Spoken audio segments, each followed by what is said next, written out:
저는 학교 교사를 하고 있었고 종각 때 그래서 이제 이런 얘기는 지금 그렇지만 아무튼 전교조 활동을 하면서 동지를 만나서 학교에서 결혼을 하고 아이들 교육이나 그런 데 관심은 가졌는데 이게 단순히 내 마음 같지 않고 정치적인 문제가 개입이 되니까 한계를 느끼고 전교조 파동 때 그만두고 건축업을 했습니다. 건축을 하고 예수하고 전혀 상관없는 삶을 계속 살다가 IMF 때 이제 회사가 줄줄이 도산을 하고 저는 아무튼 잘 살아보려고 했는데 그때 뭐 경제난 때문에 자살한 사람도 있고 또 가정 파탄된 사람도 있고 그러니까 그 죄책감이라는 게 굉장히 힘들었어요.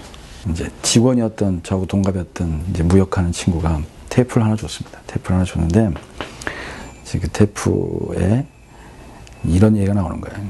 설교라는 걸 처음 들어봤지만 수고하고 무거운 짐진 자들하고 내게로 오라. 이제 그래서 그 친구한테 궁금해서 물어보고 어떻게 하면 됩니까? 그랬더니 집에 가까운 교회 나가라고 그래서 이제 교회를 처음 갔죠. 그때 목사님 이제 그 교회가 개척교회였는데 한 60명 정도 되는 교회였어요. 그래서 뭘 했냐고 그래서 교사를 했다고 하니까 중고등부 교사를 시켰어요. 아무것도 뭐 처음 나온 사람을 뭐 애들하고 열심히 놀다가 그해 겨울에 이제 작은 교회들 연합 수련회를 갔죠. 기도하는 가운데 성령이 임하셨죠.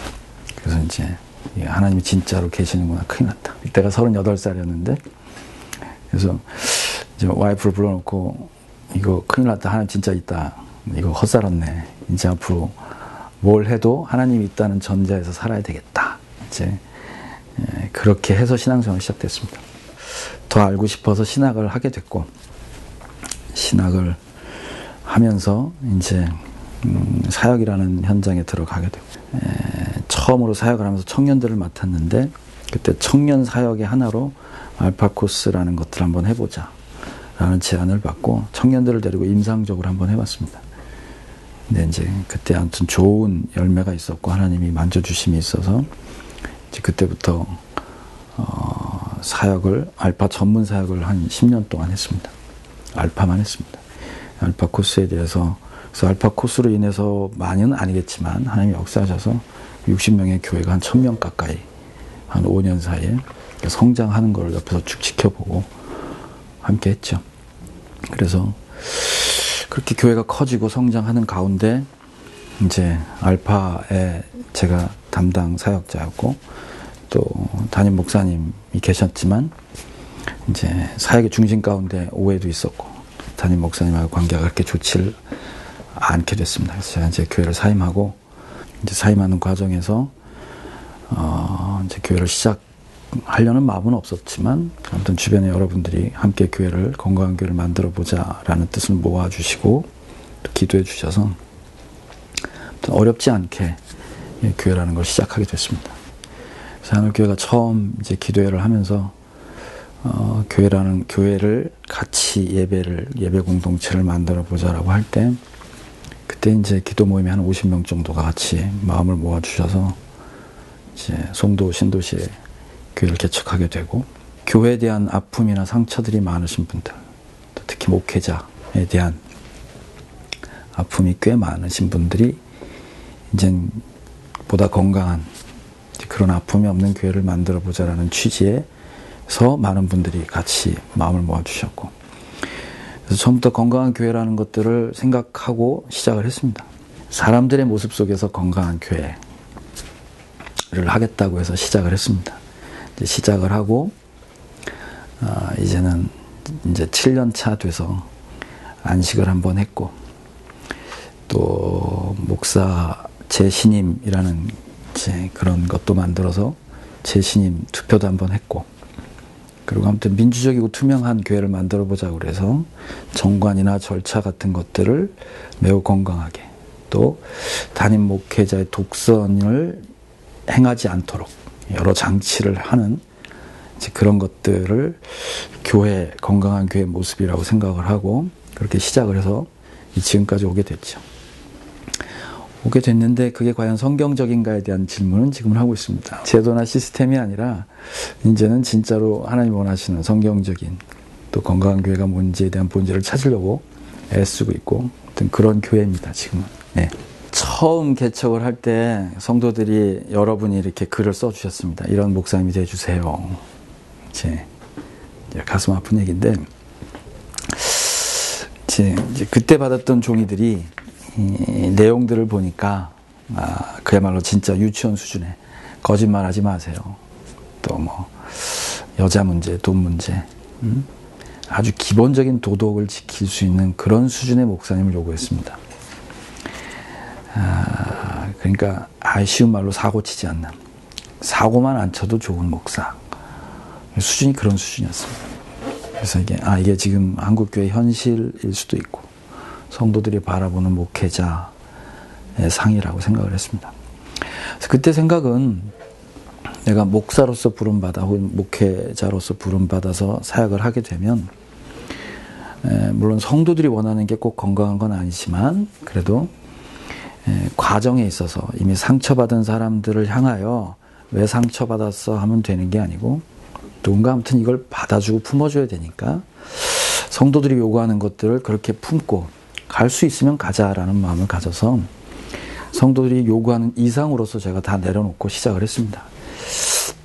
그래서 인사권도 뭐 담임 목회자가 하는 게 아니라 인사위원회를 둬서, 그래서 처음에 우리 전도사를 뽑을 때서 평신도가 전도사를 뽑았습니다. 그리고 재정에 대한 부분도 아예 투명하게 하자 그래서 지금도 재정은 그때부터 시작해서 단 한 번도 결제해 본 적이 없습니다. 물론 이게 책임 회피일 수는 있는데 뭐 전혀 모르는 것도 문제지만 어쨌든 1년에 한 번 제가 이제 재정은 봅니다. 예결산할 때 장로님들과 함께 모여서 각 부서에서 오는 예산, 내년도에 대한 결산과 예산할 때 그때만 보고 나머지는 그냥 그 예산대로 집행을 하는 건 다 평신도가 하고, 특별하게 중간에 문제가 생기거나 증액이 되는 부분이거나 이런 부분이 있으면 같이 모여서 얘기를 해서 증액을 시키고, 또 이제 그런 부분도 사역이 필요하다 그러면 뭐 예산과 상관없이 그냥 이렇게 지원할 수 있도록 그렇게 하는 부분이고, 또 이제 월급 같은 경우도 뭐 이제 목회자들의 월급이 여러 부분으로 쪼개져서 많은데 그냥 월급 딱 그걸로 끝. 뭐 다른 뭐 일체 없이 그냥 그렇게 하는 걸로 그렇게 가고, 또 예를 들면 겉으로 드러난 자동차 뭐 이런 부분도 그냥 교회차, 봉고차 그냥 계속 끌고 다니고, 뭐 제일 큰 차 끌고 다닌다고 누가 뭐라 그럴 거 아닙니까? 이제 그런 부분, 또 교회 내에서 이루어지는 모든 결정에 대해서는 당회가 생기기 전이었기 때문에 당회 기능도 당회가 독선적일 수 있기 때문에 좀 더 밑으로 권력을 분산해서 나누는 이제 그런 것들을 정관으로 했습니다. 그리고 담임 목사가 한번 위임 목사 되면 끝까지 가는 게 아니라 재신임을 하자. 장로들도 재신임하자. 그래서 이제 재신임 기간을 두고 7년이라는 걸 두고 그러면 서로 도전이 되고, 또 이제 나태해지지 않을 그럴, 또 성도들이 요구하는 게 그런 거라면 얼마든지 할 수 있다고 생각을 해서 그건 다 수용을 해서 지금까지 거의 그렇게 처음에 했던 생각대로 지금까지 쭉 오고 있습니다. 예. 이제 건강한 교회라고 그때 생각했던 내용들을 가능하면 이제 함께 하려고 했습니다. 근데 알파라는 거가 이제 12주 과정에 매주 한 번씩 모여서 환영하고 식사 대접하고 불신자나 추신자들을, 그래서 대상은 모든 전 층에 걸쳐서 하지만 중심을 두는 건 불신자를 초대하자라는 이제 초점을 맞추어서 하고, 주님이 이 땅에 내려오셔서 사람들이 알아듣도록 사랑을 보여주셨던 것처럼 우리가 영적으로 알지 못하는 불신자들에게 교회 수준에 맞춰서 올라오라고 그러면 올 수가 없기 때문에 우리가 이제 불신자 수준으로 내려가서 그들의 마음에 맞고 그들이 알아들을 수 있는 이야기로 복음을 설명하고 또 사랑을 나누고, 이제 이런 것들이 핵심인데, 그래서 12주 과정 중에 한 3, 4주 과정은 그냥 환영하고 재밌는, 그래서 가능하면 그들이 와서 자기들이 인정받고 또 재밌는 시간으로 여기 올만하다라는 거에 초점을 두고 한 3주간은 재미있게 하고, 3주가 지나면 그 다음부터는 교회 혹은 기독교에 대한 기대감을 가질 수 있도록, 교회를 다니면 진짜 이런 일이 벌어질까? 혹은 뭐 이런 복을 받을 수 있나? 이런 기대를 첫 번째는 세상적인 초점에서 맞춰서 끌고 가요. 어쨌든 그들이 복음을 들을 수 있는 자리에 오도록, 결국엔 그들이 기도하면서 하나님 만나는 자리까지 인도하도록 그런 기대와 또 간증을 통해 그들이 하나님 만나는 자리까지로 인도하게 되고 이제 1박 2일 수양회를 가요. 7주차가 지나면 1박 2일 수양회를 가면 그동안 궁금해했던 것들을 실제로 하나님이 계신지 안 계신지 한번 보자. 그리고 믿든지 말든지 해라.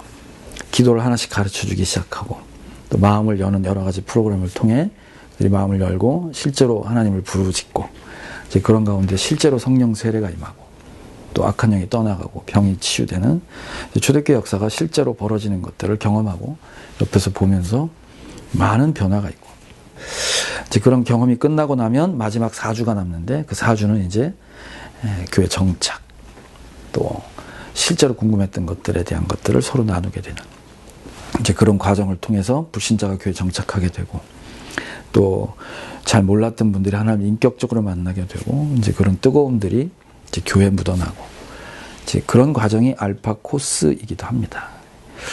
근데 이제 중요한 건 뭐냐면 알파 코스라는 그릇은 있어요. 껍데기는 있는데 껍데기가 중요한 게 아니라 알맹이가 중요하죠. 그 속에 뭘 담느냐가 중요해요.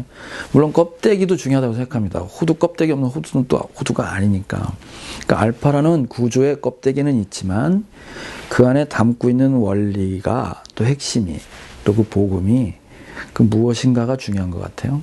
알파 코스라는 꼭 코스가 중요한 게 아니라 그래서 교회가 건강하다 혹은 교회가 교회답다라고 할 때는 그 안에 담는 내용들이 그걸 끌고 가는 리더가 또 혹은 그걸 하고 있는 사역자들이나 평신도들이 그런 마음을 실제로 가지고 있는지 또 그게 몸에 배서 나오는지 또 그것들이 느껴지는지 근데 알파 코스라면서 사역자 평신도들이 열심히 섬기고 사랑이 뭔지를 말로 하는 게 아니라 실제로 보여주게 되고 또 기도가 뭔지 말로 하는 게 아니라 함께 기도하면서 기도의 능력들을 체험하게 되고 그래서 하나님 나라는 말에 있지 않고 능력에 있다라고 하는 그래서 실제로 섬김과 베품과 또 사랑과 기도와 성령의 역사가 무엇인지가 능력으로 나타나는 그런 일련의 과정을 통해 하나님 나라를 경험하게 되고 또 하나님을 향해 돌이키는 역사가 나타나고 그래서 그런 정신과 또 기독교에 대한 핵심들이 내가 경험되고 또 평신도들이 경험된 상태에서 그것들을 어떻게 끌고 가냐가 중요한 것 같습니다. 그래서 하늘교회가 알파 사역을 가지고 평신도를 대상으로 하지만 하반기에는 이제 중국에 혹은 외국에 나가서 알파 코스 12주 과정을 4박 5일 혹은 3박 4일로 이제 목회자들을 대상으로 또 지도자들을 대상으로 실제로 그것들을 가르치고 교육을 하는데 말로 교육하는 게 아니라 실제로 경험하도록 그래서 이제 평신도랑 똑같이 놓고 모든 과정을 함께 합니다. 평신도들이 가서 헌신하는 모습들을 또 자기 자비량으로 가서 다들 일주일씩 가서 섬기니까 그 헌신과 섬김을 보고 이제 말씀이 살아있다는 걸 경험하게 되죠.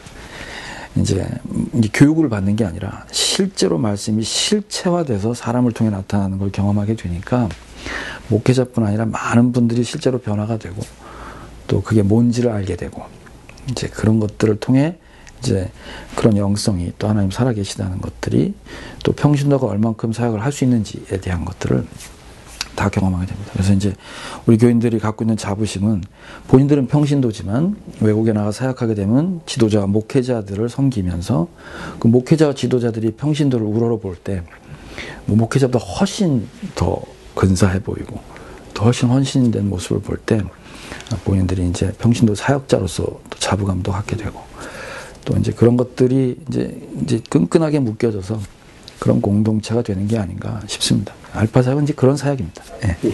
예, 저는 이제 42살에 신학을 했습니다. 42살에 신학을 했고 올해 53인데 늦게 하나님한테 부름 받았습니다. 부름 받아서 목회를 이렇게 다 하는 줄 알았어요. 그냥 남들이 하는 것처럼 그냥 이게 목회인 줄 알았지 제가 목회를 안 해봤으니까. 그런데 이제 목사가 되고 또 노회 혹은 교회 연합 가운데 가보니까 실제로 개척교회가 얼마나 어려운지 또 막말로 맨 땅에 헤딩한다는 그게 얼마나 쉽지 않은지 또 그 가운데 얼마나 큰 아픔이 있는지를 많이 보게 됐습니다. 처음으로 세워진 이방인 교회 안디옥 교회가 이제 교회 선교사를 처음 파송할 때 담임 목사였던 바나바와 부목사격이었던 바울을 온 교회가 파송하고 그들이 가서 전도의 교회를 세우고 지도자를 세운 다음에 또 교회를 세우고 이제 이렇게 해서 사도행전의 역사가 쓰여진 걸 봤습니다. 그래서 거기서 큰 도전을 받았습니다. 담임 목사하고 부목사를 보냈네. 그래서 제가 한번 생각해 봤습니다. 과연 우리 교인 중에 알지도 못하는 목사님한테 가서 몇 년 동안 사역하라면 과연 갈까? 과연 갈 수 있을까? 또 우리 교회 사역자 중에 저 사람이 개척해서 나가니까 저 사람과 함께 하세요 라고 할 때 과연 그만한 영성 있는 사역자들, 평신도들이 얼마나 될까? 왜냐하면 자기 영혼의 관리가 더 필요하니까. 이제 그런 것들을 바라보면서 교회가 세워지는 것들에 대해서 가장 건강하게 교회가 세워지는 방법은 뭘까? 분립개척을 해서 좋은 사역자를 두고 그 사역자에게 이제 개척할 수 있는 기본 멤버를 구성해 주면 좋겠다라는 생각도 하지만 제가 사역자를 쭉 옆에서 보고 성도들을 바라보니까 그렇게 되기가 과연 현실적으로 가능할까라고 하니까 참 어렵겠다는 생각이 들었습니다. 물론 큰 교회 하나가 할 수 있는 역량도 있지만 작은 교회 2개가 훨씬 더 많은 일을 할 거다. 1000명의 교회보다 100명의 교회 10개가 훨씬 더 많은 일을 할 것이고 하나님이 기뻐하시는 모습일 거라고 생각을 하고 그게 많은 사역자들을 세우고 평신도가 성장할 수 있다고 보면 그런 구조가 하나님이 가장 기뻐하시는 교회다라고 생각합니다. 이 교회가 하나님의 교회니까 개척을 하고 교회를 만약에 더 세운다면 한 사람이 품을 수 있는 한계가 있지 않을까. 그 한계를 제가 생각하는 건 한 300명 정도 되는데 그래서 그 정도 인원을 한 사람이 목양할 수 있는 구조로 만들자. 그거 넘어가면 분립개척을 준비하고 분립개척을 하되 누가 나갈 것이냐에 대한 문제 가장 쉬운 건 담임 목사가 나가는 거다. 목회자는 담임 목사 한번 개척을 해봤기 때문에 기존 멤버만 있다면 또 세울 수 있는 훨씬 더 유리한 입장이 될 거고 남아있는 교인들은 새로운 목회자와 함께 자립하는 교회로서 쓰면 되겠다. 그래서 그냥 제 마음입니다. 그냥 이런 구조가 되면 가장 중요한 건 담임 목사가 교회에 대한 욕심 혹은 내 교회라는 그런 생각을 내려놓게 될 것 같고 또 저는 원래 하나님이 아예 시작할 때부터 제가 노력해서 세운 교회가 하나도 없기 때문에 아예 처음부터 네 거 아니라는 걸 너무 잘 보여주셔서 하나님이 뜻하는 거라면 담임 목사가 그럴 수도 있지 않을까. 그럴 수도 있지 않을까 합니다. 꼭 그게 정답은 아닐 수도 있지만 저한테 마음을 주신 건 그런 식의 교회 개척을 하면 좋겠다. 이제 그런 비전을 하나님 주셔서 우리 장로님들과 함께 이제 나눴습니다. 장로님들은 너무 그걸 좋아하시고 기뻐하시고 또 그렇게 정말로 만들어보자. 이런 얘기를 했습니다. 이게 하나님이 주신 마음이면 언젠가 우리 성도들도 영성이 그만큼 되면 나는 불편하지만 하나님이 기뻐하시니라면 그렇게 할 수 있지 않을까. 이제 그렇게 세워지면 여러 가지 교회가 갖고 있는 문제들, 세습의 문제나 기타 욕심이나. 그래서 저는 재신임을 하되 한 번밖에 재심은 없다. 그러니까 7년이니까 아무리 길어야 14년 이상은 한 교회에서 목회하지 말자. 물론 그 전에라도 교회가 커서 감당할 수 없으면 또다시 분립을 하고 나가면 되겠죠. 이제 그런 조직 혹은 그런 구조라면 건강한 교회가 많이 세워지고 또 그 후임 목사도 자기도 그냥 거저 받은 거니까 그 거저 받은 은혜가 있기 때문에 동일한 본받음을 통해서 그런 교회를 또 세우지 않을까.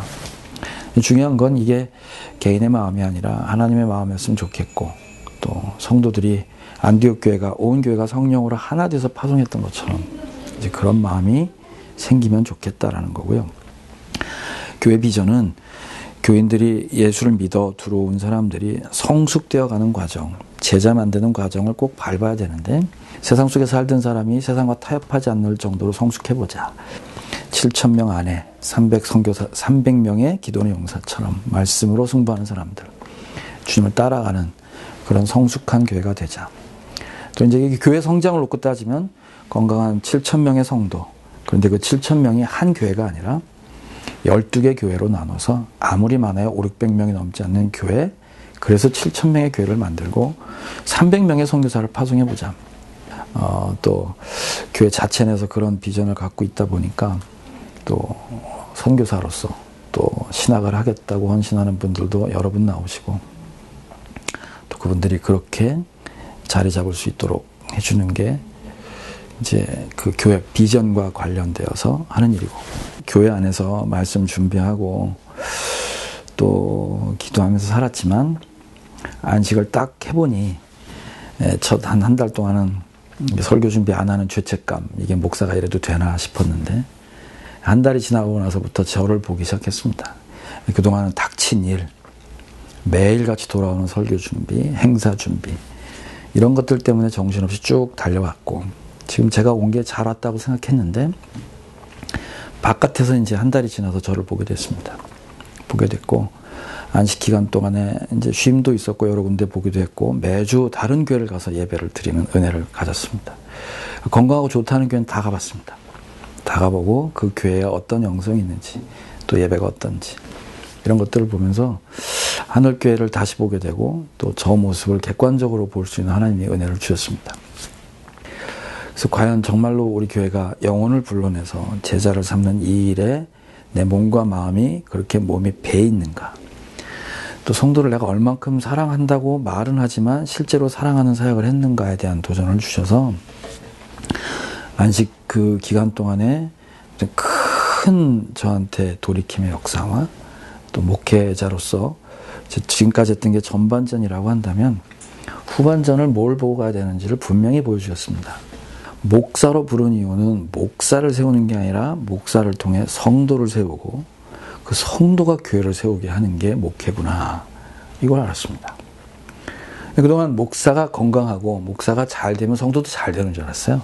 그게 아니더라고요. 그게 아니고 목사는 성도가 잘 사역할 수 있도록, 또 성도들이 성공할 수 있도록 그렇게 뒷받침하고 실제 교회 일은 성도들이 하는 거구나, 그게 목회라는 걸 알게 됐고, 각각의 우리 교회 사역자들, 평신도 사역자들, 구역을 섬기고 있는 분들, 부서를 섬기고 있는 분들이 정말 그분들이 사역을 하면서 기쁨을 가지고 성공할 수 있도록, 기쁨을 가질 수 있도록 목회자는 그들을 돕는 사역을 해야 되겠구나라는 생각을 했습니다. 신대원 목회자가 된다는 건 많은 것들을 배우고 머리에 담는 것도 중요하지만 그것들이 실체화되나, 그러니까 예수님이 이 땅에 오셔서 나 잡아먹고 너 살아 라고 하셨던 그 말씀이 실제로 보여지는 것, 이제 우리가 배웠던 수많은 말씀들과 이론들이 이제 실제로 몸으로 살아서 보여질 때, 이제 그게 목회라고 저는 생각을 해요. 그래서 하나님의 나라는 말에 있지 않고 능력에 있다. 뭐 경건의 모양은 있으나 경건의 능력은 없다. 뭐 지금은 경건의 모양도 없다고 하지만 어쨌든 그게 능력으로 나타나는 건 목회자 자신, 신학생 자신이 말씀으로 사라진 그 경험과 능력과 그것이 뭔지를 가지고 있을 때 말씀을 전하든 사역을 하든 모든 일에 하나님이 역사하시고 하나님이 함께 하신다고 보여지게 됩니다. 신학교도 그렇고 교회도 그렇다고 생각을 해요. 오는 사람들은 다 어딘가 고장났고 또 뭐 그것들을 회복시키고 치유되고 싶어서 왔다고 생각을 해요. 저는 신학생도 뭐 거룩하다고 생각하지 않고 저도 안 거룩하기 때문에, 그래서 신학교 있는 동안에 이론 앞에서 혹은 교수님들의 삶을 통해서 내 모습을 보고 또 내가 고장난 것들을 좀 찾고, 그래서 그 고장난 부분이 말씀으로 혹은 또 신학을 하면서 바른 신학을 가지고 자기를 고칠 수 있고, 또 고치는 은혜 가운데 말씀이 나한테 실제화되어서 그것들이 능력으로 나타나지는 훈련을 잘 받았으면 좋겠다라는 생각입니다. 사역의 현장과 또 우리 삶의 치열한 현장 가운데 매 순간순간의 선택이 그것이 어떤 사역의 본질을 결정하는 것 같습니다. 과정이 더 중요하다고 생각을 해요. 좋은 전도사, 좋은 목회자, 좋은 교회가 문제가 아니고, 저는 볼 때 좋은 전도사 됐으면 좋겠어요.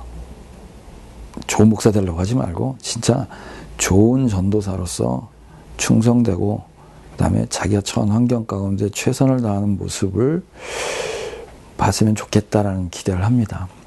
지금의 처한 환경과 지금의 자리가 거기에서 할 수 있는 최선이 뭔가를 찾는 거죠. 7312 비전도 제가 분립개척을 하기 위한 교회가 아니라 교회 본질을 찾아 가져가고 노력을 해보면 그 비전도 이루어질 거라고 생각을 하지, 분립개척을 위한 교회는 아니라는 거죠. 또 뭐 투명하고 깨끗한 교회가 목적은 아닙니다. 그래서 하나님이 원하시는 그런 교회 본질을 잘 찾아가려고 늘 최선을 다하다 보면 하나님이 원하시는 방식대로 또 각자 주신 또 사명대로 그렇게 좋은 교회를 하나님께서 이루어 가실 거라고 믿습니다. 그래서 서두르지 않고 지금 있는 자리에서 최선을 다하는 후배들 되기를 진심으로 기원합니다.